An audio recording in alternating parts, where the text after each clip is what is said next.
He was a brilliant criminal, and he used many different names. The man who robbed the bank in Detroit and shot the bank manager was known as Captain Matherin. The man who committed fraud in Melbourne was known as Rossiter. The police believed that Matherin and Rossiter were the same man. The police could not catch Matherin. He was very careful to protect his real identity. Most of the people who worked with him did not even know what he looked like. Only 2 people in the world could identify him. One of them was the bank manager he had killed in Detroit. Matherin shot him in front of his girlfriend. It was the other person who ended Matherin's criminal career.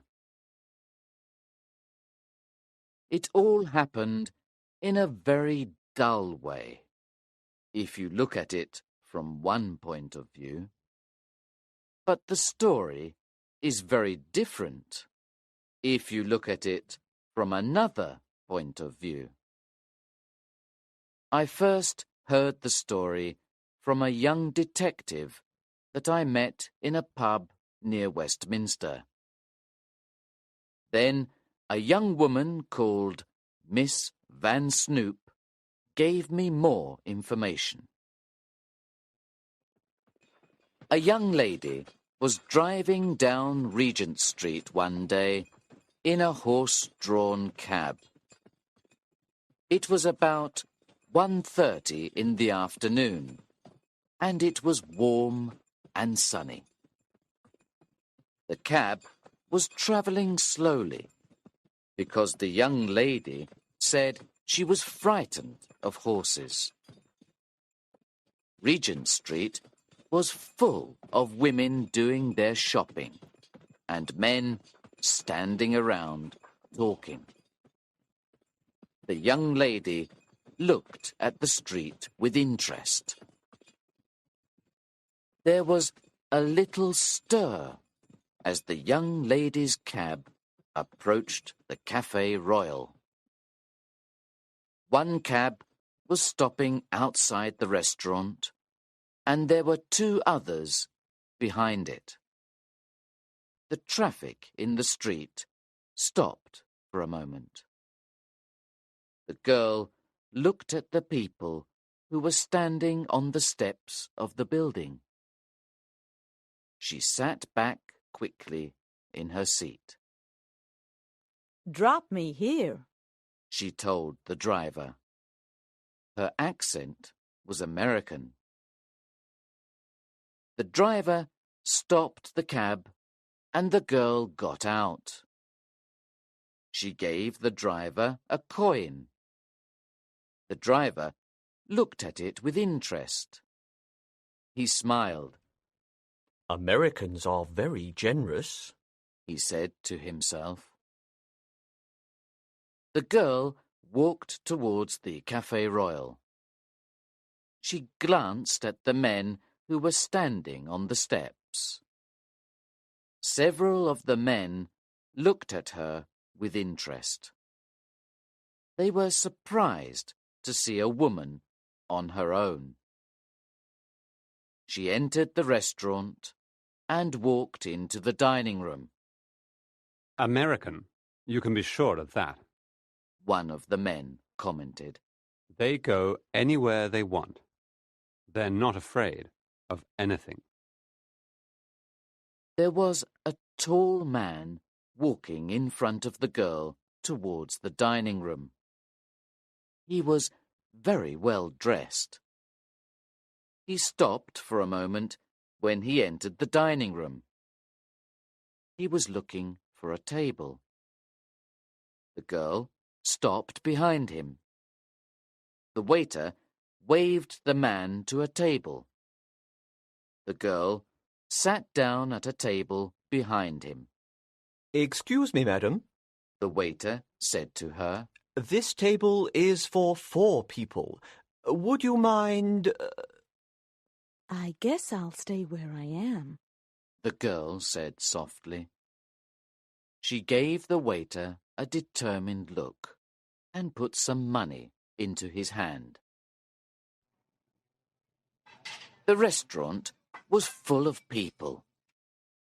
Many people looked at the girl who was eating alone, but she did not seem to be embarrassed or shy.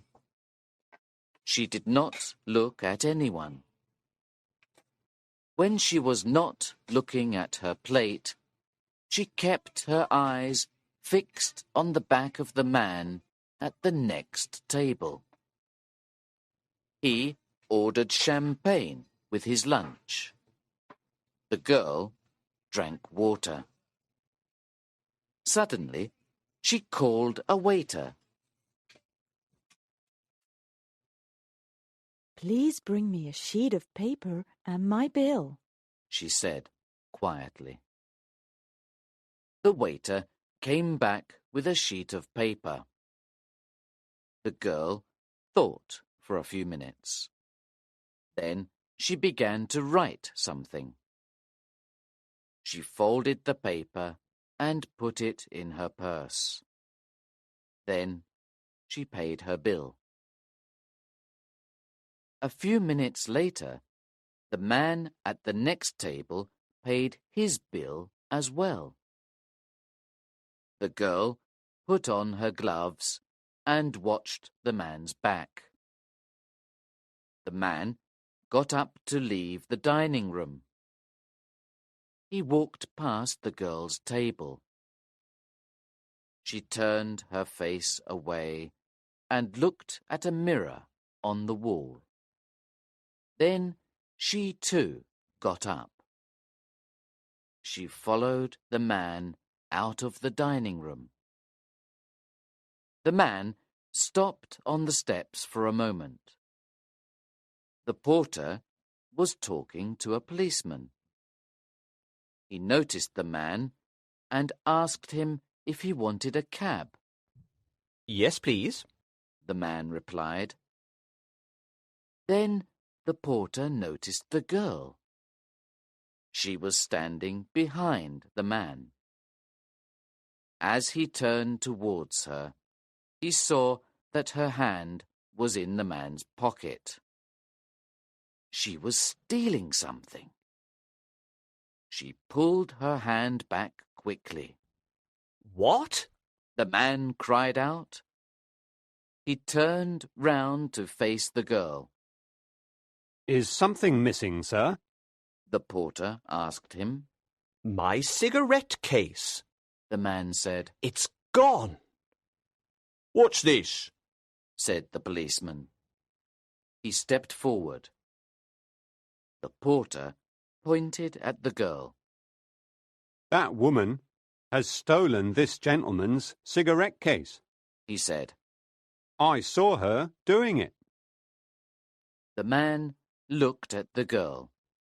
Just give it back, he said quietly. I don't want to make a fuss about it. I haven't got it, the girl answered. I'm not a thief. I never touched your pocket.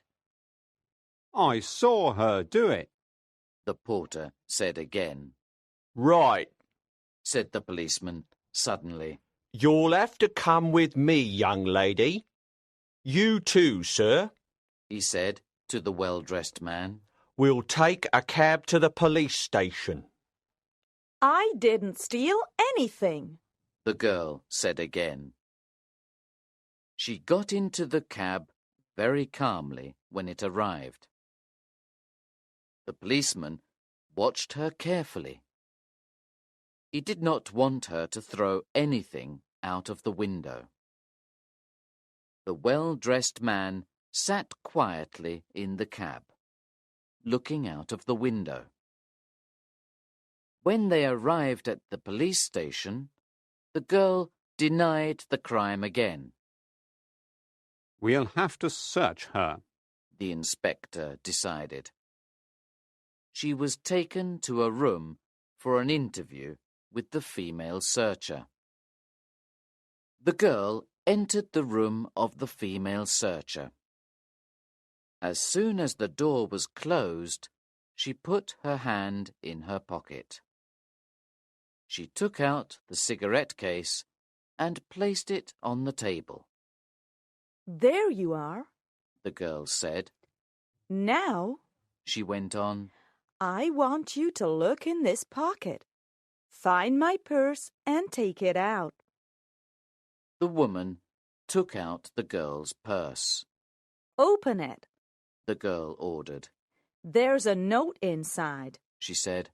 Read it, please. The woman took out the note the girl had written in the restaurant.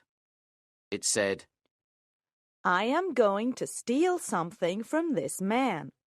It is the only way to get him into a police station without violence. He is Colonel Matherin, alias Rossiter, alias Connell. The police in Detroit, New York, Melbourne, Colombo, and London want him. He is a very dangerous man. I am a New York detective, Nora Van Snoop. Take that note to your boss. Miss Van Snoop told the woman. Do it now. The woman left the room and spoke to someone in the corridor. A few minutes later, the inspector came into the room. Don't worry. Miss Van Snoop told him. I've got my documents here with me. I can prove who I am. Are you sure that this is the man who shot the Detroit bank manager? The inspector asked her. Heavens! Miss Van Snoop cried. Didn't I see him shoot Will Stevens with my own eyes? Didn't I join the police to find him? The inspector left the room. The girl listened attentively. Then she heard a shout from the next room. What? The inspector came back. I think you're right. He told her. It is Matherin. But why didn't you ask the police to help you? I wanted to arrest him myself. Miss Van Snoop explained. And now I have. She said quietly. Oh, Will. Will. Miss Van Snoop sat down and began to cry.